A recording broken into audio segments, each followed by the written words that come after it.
1 Kings chapter 7. It took Solomon 13 years, however, to complete the construction of his palace.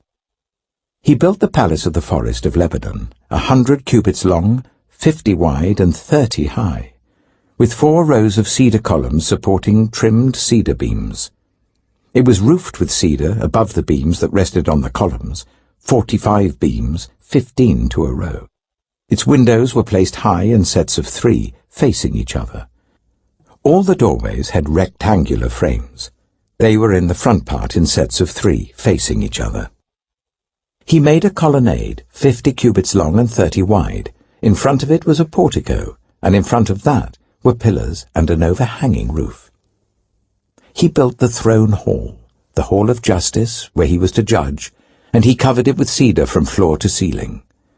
And the palace in which he was to live, set farther back, was similar in design. Solomon also made a palace like this hall for Pharaoh's daughter, whom he had married. All these structures, from the outside to the great courtyard and from foundation to eaves, were made of blocks of high-grade stone cut to size and smoothed on their inner and outer faces. The foundations were laid with large stones of good quality, some measuring 10 cubits and some 8. Above were high-grade stones, cut to size, and cedar beams. The great courtyard was surrounded by a wall of 3 courses of dressed stone and 1 course of trimmed cedar beams, as was the inner courtyard of the temple of the Lord with its portico. King Solomon sent to Tyre and brought Huram, whose mother was a widow from the tribe of Naphtali, and whose father was from Tyre and a skilled craftsman in bronze. Huram was filled with wisdom, with understanding, and with knowledge to do all kinds of bronze work. He came to King Solomon and did all the work assigned to him. He cast 2 bronze pillars, each 18 cubits high and 12 cubits in circumference. He also made 2 capitals of cast bronze to set on the tops of the pillars. Each capital was 5 cubits high. A network of interwoven chains adorned the capitals on top of the pillars, 7 for each capital. He made pomegranates in 2 rows encircling each network to decorate the capitals on top of the pillars. He did the same for each capital. The capitals on top of the pillars in the portico were in the shape of lilies, 4 cubits high. On the capitals of both pillars, above the bowl-shaped part next to the network, were the 200 pomegranates in rows all round. He erected the pillars at the portico of the temple. The pillar to the south he named Jachin, and the one to the north, Boaz. The capitals on top were in the shape of lilies, and so the work on the pillars was completed. He made the sea of cast metal, circular in shape, measuring 10 cubits from rim to rim and 5 cubits high. It took a line of 30 cubits to measure round it. Below the rim, gourds encircled it, 10 to a cubit. The gourds were cast in 2 rows, in one piece with the sea. The sea stood on 12 bulls, 3 facing north, 3 facing west, 3 facing south, and 3 facing east. The sea rested on top of them, and their hindquarters were towards the center. It was a handbreadth in thickness, and its rim was like the rim of a cup, like a lily blossom.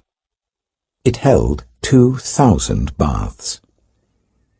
He also made 10 movable stands of bronze. Each was 4 cubits long, 4 wide, and 3 high. This is how the stands were made. They had side panels attached to uprights. On the panels between the uprights were lions, bulls, and cherubim, and on the uprights as well. Above and below the lions and bulls were wreaths of hammered work.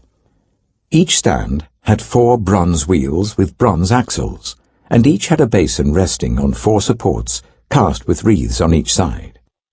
On the inside of the stand there was an opening that had a circular frame 1 cubit deep. This opening was round, and with its basework it measured 1.5 cubits.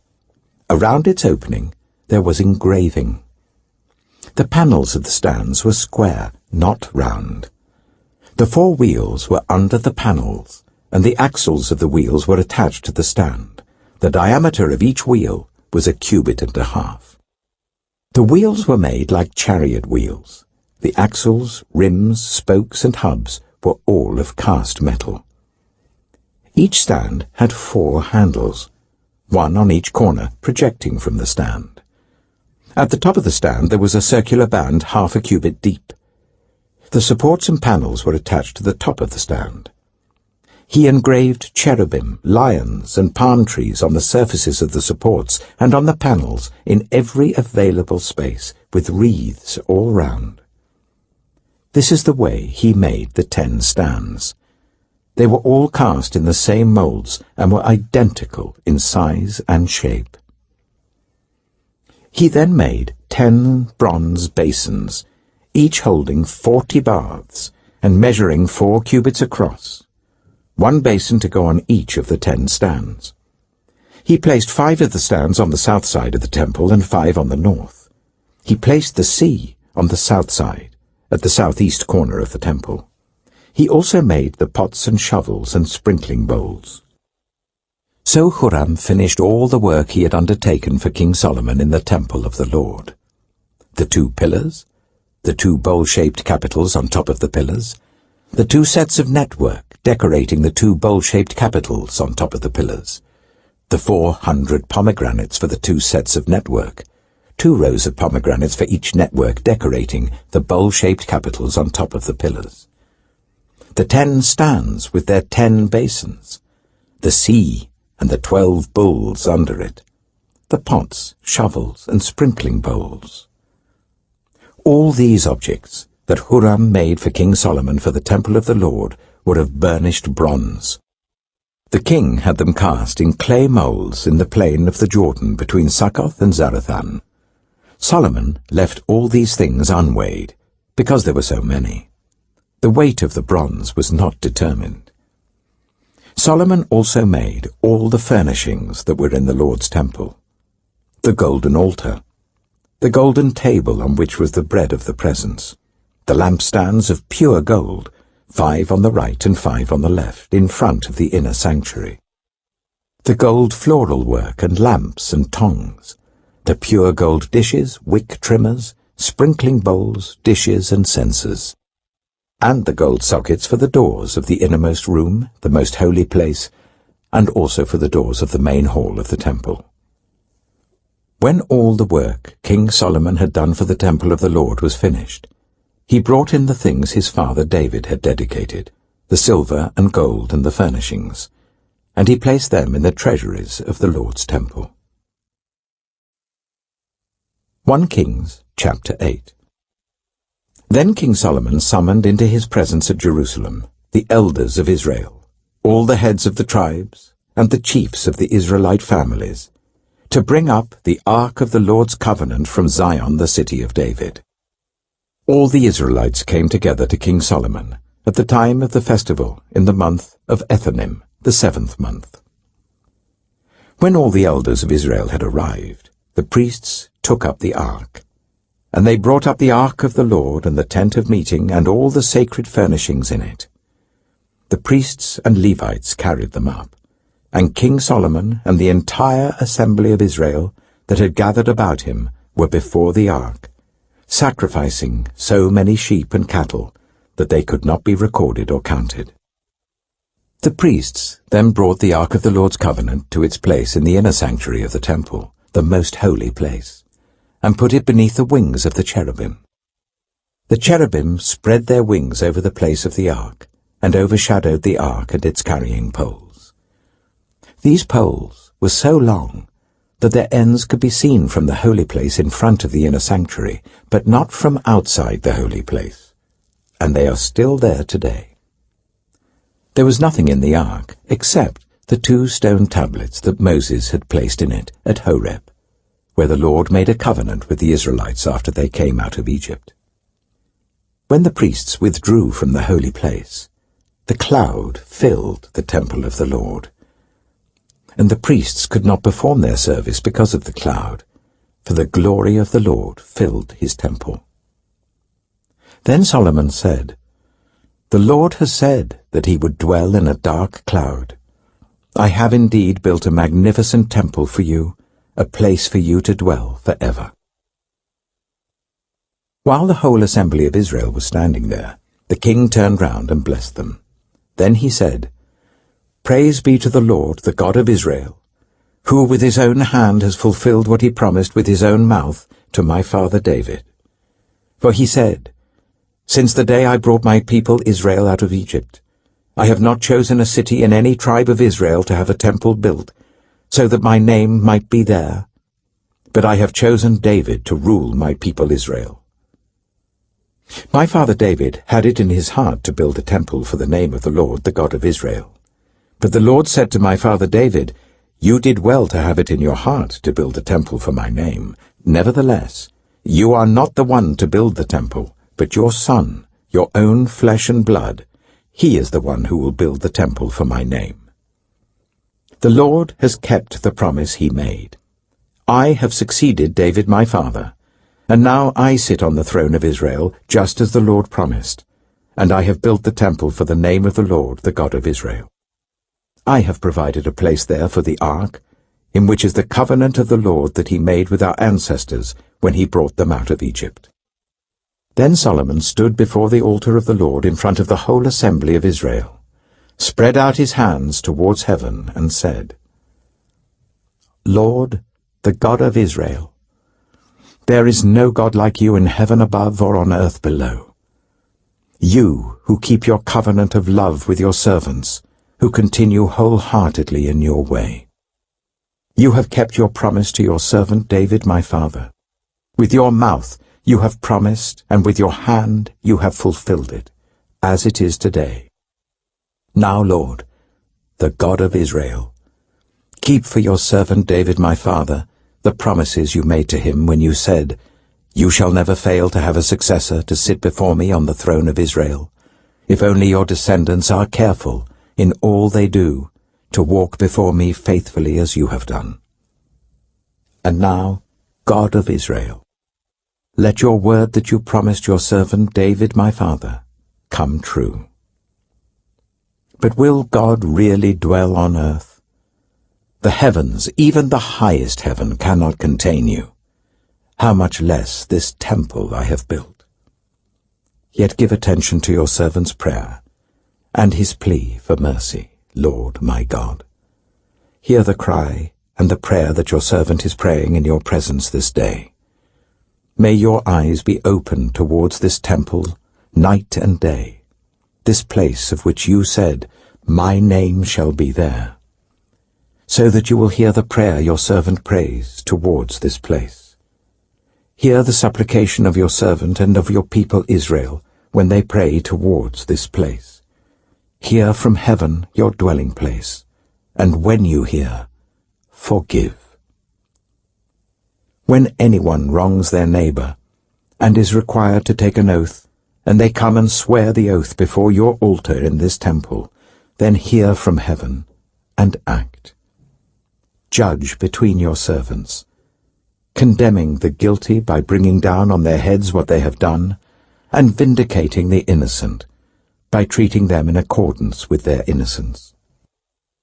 When your people Israel have been defeated by an enemy because they have sinned against you, and when they turn back to you and give praise to your name, praying and making supplication to you in this temple, then hear from heaven and forgive the sin of your people Israel, and bring them back to the land you gave to their ancestors. When the heavens are shut up, and there is no rain because your people have sinned against you, and when they pray towards this place and give praise to your name and turn from their sin because you have afflicted them, then hear from heaven and forgive the sin of your servants, your people Israel. Teach them the right way to live, and send rain on the land you gave your people for an inheritance. When famine or plague comes to the land, or blight or mildew, locusts or grasshoppers, or when an enemy besieges them in any of their cities, whatever disaster or disease may come, and when a prayer or plea is made by anyone among your people Israel, being aware of the afflictions of their own hearts, and spreading out their hands towards this temple, then hear from heaven your dwelling place. Forgive and act. Deal with everyone according to all they do, since you know their hearts, for you alone know every human heart, so that they will fear you all the time they live in the land you gave our ancestors. As for the foreigner, who does not belong to your people Israel, but has come from a distant land because of your name, for they will hear of your great name and your mighty hand and your outstretched arm.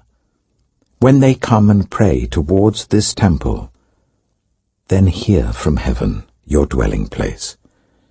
Do whatever the foreigner asks of you, so that all the peoples of the earth may know your name and fear you, as do your own people Israel, and may know that this house I have built bears your name.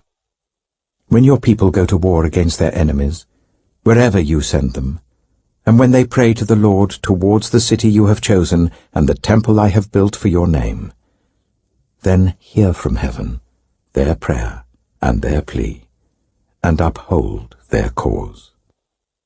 When they sin against you, for there is no one who does not sin, and you become angry with them and give them over to their enemies, who take them captive to their own lands, far away or near.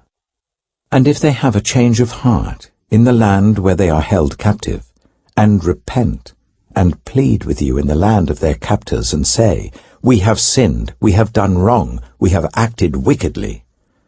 And if they turn back to you with all their heart and soul, in the land of their enemies who took them captive, and pray to you towards the land you gave their ancestors, towards the city you have chosen, and the temple I have built for your name, then from heaven, your dwelling place, hear their prayer and their plea, and uphold their cause.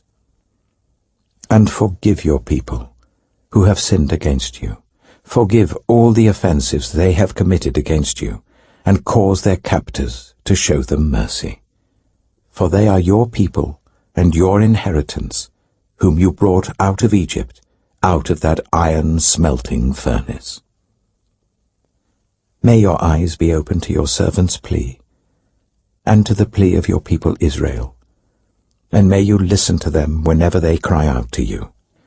For you singled them out from all the nations of the world to be your own inheritance, just as you declared through your servant Moses, when you, sovereign Lord, brought our ancestors out of Egypt. When Solomon had finished all these prayers and supplications to the Lord, he rose from before the altar of the Lord, where he had been kneeling, with his hands spread out towards heaven. He stood and blessed the whole assembly of Israel in a loud voice, saying, Praise be to the Lord, who has given rest to his people Israel just as he promised. Not one word has failed of all the good promises he gave through his servant Moses. May the Lord our God be with us as he was with our ancestors. May he never leave us nor forsake us. May he turn our hearts to him, to walk in obedience to him and keep the commands, decrees, and laws he gave our ancestors.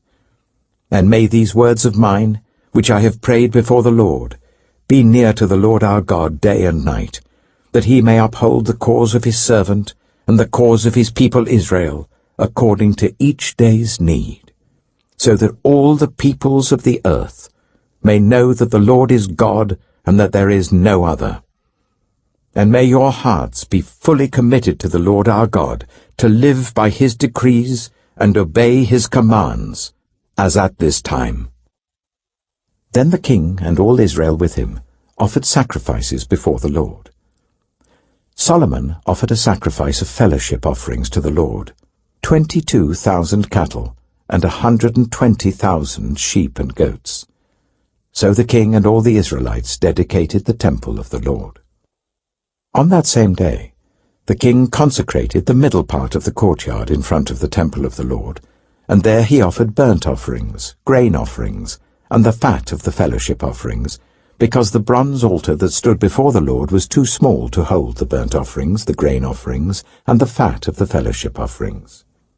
So Solomon observed the festival at that time, and all Israel with him. A vast assembly, people from Lebo-Hamath to the Wadi of Egypt, They celebrated it before the Lord our God for 7 days, and 7 days more, 14 days in all. On the following day he sent the people away. They blessed the king and then went home, joyful and glad in heart, for all the good things the Lord had done for his servant David and his people Israel. 1 Kings chapter 9. When Solomon had finished building the temple of the Lord and the royal palace, and had achieved all he had desired to do, the Lord appeared to him a second time, as he had appeared to him at Gibeon. The Lord said to him, I have heard the prayer and plea you have made before me. I have consecrated this temple which you have built, by putting my name there forever. My eyes and my heart will always be there. As for you, if you walk before me faithfully, with integrity of heart and uprightness, as David your father did, and do all I command and observe my decrees and laws, I will establish your royal throne over Israel forever, as I promised David your father when I said, You shall never fail to have a successor on the throne of Israel. But if you or your descendants turn away from me, and do not observe the commands and decrees I have given you, and go off to serve other gods and worship them, then I will cut off Israel from the land I have given them, and will reject this temple I have consecrated for my name. Israel will then become a byword and an object of ridicule among all peoples. This temple will become a heap of rubble. All who pass by will be appalled and will scoff and say, Why has the Lord done such a thing to this land and to this temple? People will answer, Because they have forsaken the Lord their God, who brought their ancestors out of Egypt, and have embraced other gods, worshipping and serving them. That is why the Lord brought all this disaster on them. At the end of 20 years, during which Solomon built these 2 buildings, the temple of the Lord and the royal palace, King Solomon gave 20 towns in Galilee to Hiram, king of Tyre, because Hiram had supplied him with all the cedar and juniper and gold he wanted. But when Hiram went from Tyre to see the towns that Solomon had given him, he was not pleased with them. What kind of towns are these you have given me, my brother? He asked. And he called them the land of Kabul, a name they have to this day. Now Hiram had sent to the king 120 talents of gold. Here is the account of the forced labor King Solomon conscripted to build the Lord's temple, his own palace, the terraces, the wall of Jerusalem, and Hazor, Megiddo, and Giza. Pharaoh, king of Egypt, had attacked and captured Giza. He had set it on fire. He killed its Canaanite inhabitants, and then gave it as a wedding gift to his daughter, Solomon's wife. And Solomon rebuilt Giza. He built up Lower Beth-horon, Baalath, and Tadmor in the desert, within his land, as well as all his store cities and the towns for his chariots and for his horses, whatever he desired to build in Jerusalem, in Lebanon, and throughout all the territory he ruled. There were still people left, from the Amorites, Hittites, Perizzites, Hivites, and Jebusites. These people were not Israelites. Solomon conscripted the descendants of all these people remaining in the land, whom the Israelites could not exterminate, to serve as slave labor, as it is to this day. But Solomon did not make slaves of any of the Israelites. They were his fighting men, his government officials, his officers, his captains, and the commanders of his chariots and charioteers. They were also the chief officials in charge of Solomon's projects, 550 officials supervising those who did the work. After Pharaoh's daughter had come up from the city of David to the palace Solomon had built for her, he constructed the terraces. 3 times a year Solomon sacrificed burnt offerings and fellowship offerings on the altar he had built for the Lord, burning incense before the Lord along with them, and so fulfilled the temple obligations. King Solomon also built ships at Ezion-Geber, which is near Elath in Edom, on the shore of the Red Sea. And Hiram sent his men, sailors who knew the sea, to serve in the fleet with Solomon's men. They sailed to Ophir and brought back 420 talents of gold, which they delivered to King Solomon. Matthew chapter 5. Now when Jesus saw the crowds, he went up on a mountainside and sat down. His disciples came to him, and he began to teach them. He said, "Blessed are the poor in spirit, for theirs is the kingdom of heaven. Blessed are those who mourn, for they will be comforted. Blessed are the meek, for they will inherit the earth. Blessed are those who hunger and thirst for righteousness, for they will be filled. Blessed are the merciful, for they will be shown mercy. Blessed are the pure in heart, for they will see God. Blessed are the peacemakers, for they will be called children of God. Blessed are those who are persecuted because of righteousness, for theirs is the kingdom of heaven. Blessed are you when people insult you, persecute you, and falsely say all kinds of evil against you because of me. Rejoice and be glad, because great is your reward in heaven, for in the same way they persecuted the prophets who were before you. You are the salt of the earth. But if the salt loses its saltiness, how can it be made salty again? It is no longer good for anything except to be thrown out and trampled underfoot. You are the light of the world. A town built on a hill cannot be hidden. Neither do people light a lamp and put it under a bowl. Instead, they put it on its stand, and it gives light to everyone in the house. In the same way, let your light shine before others, that they may see your good deeds and glorify your Father in heaven.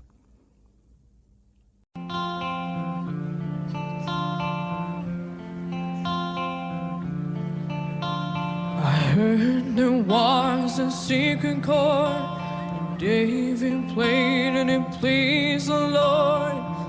But you don't really care for music, do ya? Well, it goes like this: the fourth, the